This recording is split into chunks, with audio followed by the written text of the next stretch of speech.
ওয়াজআলনা মিন বাইনি আইদিহিম ওয়াজআলনা মিন বাইনি আইদিহিম। আমি এক পর্যায়ে জিনকে আমি হত্যা করে ফেলছি। ওয়াজআলনা মিন বাইনি আইদিহিম আর একটা জিন এসেছে, চালানকৃত জিন, এসে আমার সাথে ঝগড়া করতেছে। ওয়াজআলনা মিন বাইনি আইদিহিম। আসসালামু আলাইকুম ওয়া রাহমাতুল্লাহি ওয়া বারাকাতুহু। আমি রাকি মোহাম্মদ নাঈমুর রহমান বলছি। কালো জাদু এবং জিন্নাতের সমস্যা আমাদের সমাজে যে এত পরিমাণ দেখা দিয়েছে, আমি একটা রোগীকে যখন জিন্নাত ছাড়াইতে গেলাম, দেখলাম যে তাকে চালানকৃত জিনের মাধ্যমে ক্ষতি করছে। দেখলাম তার শ্বশুর বাড়ির থেকে চালান করছে যেন স্বামী স্ত্রীর ভিতরে বিচ্ছেদ ঘটে যায়, এই জন্য চালানকৃত জিনের মাধ্যমে তাকে ক্ষতি করছে। তো আমি যাওয়ার পরে তাকে প্রথমে রুকিয়া করলাম। রুকিয়া করার পরে জিন হাজির হচ্ছে না। পরে বেশ কিছু সময় ধরে আমি তাকে রুকিয়া করলাম, দেখলাম এক সময় জিন হাজির হয়ে গেল।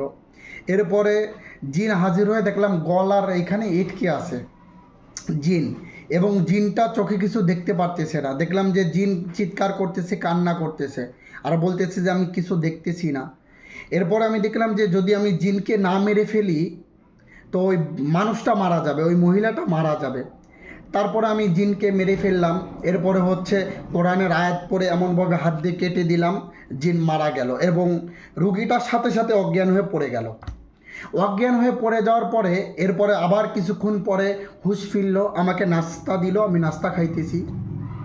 নাস্তা খাইতে খাইতে দেখলাম আর একটা জিন তার ঘাড়ের উপরে ভর করছে। এরপরে যখন আমি তাকে রুকিয়া করলাম, এরপর ওই জিন এসে বলল যে, আমাকে বলতেছে যে আপনি ওই জিনকে হত্যা করছেন কেন, ও আমার ভাইকে হত্যা করছেন কেন। এরপরে ঝাড়ি দিচ্ছে। এরপর আমি জিজ্ঞাসা করলাম, এক পর্যায়ে রুকিয়া করে জিজ্ঞাসা করলাম, জিনকে আঘাত করলাম কোরআনের মাধ্যমে। এরপর আমি জিজ্ঞাসা করলাম, তোমরা কোথা থেকে এসেছো? বলল যে তার শ্বশুরবাড়ি থেকে চালান করছে। তো আমাদের সমাজে এই জিন কেন্দ্রিক চালান করে যে কালো জাদুর মাধ্যমে আমাদেরকে ক্ষতি করতেছে, এটা খুব বাস্তব। আর মানুষ এই ক্ষতির কারণে প্রতিনিয়ত মৃত্যুর দিকে ধাবিত হচ্ছে।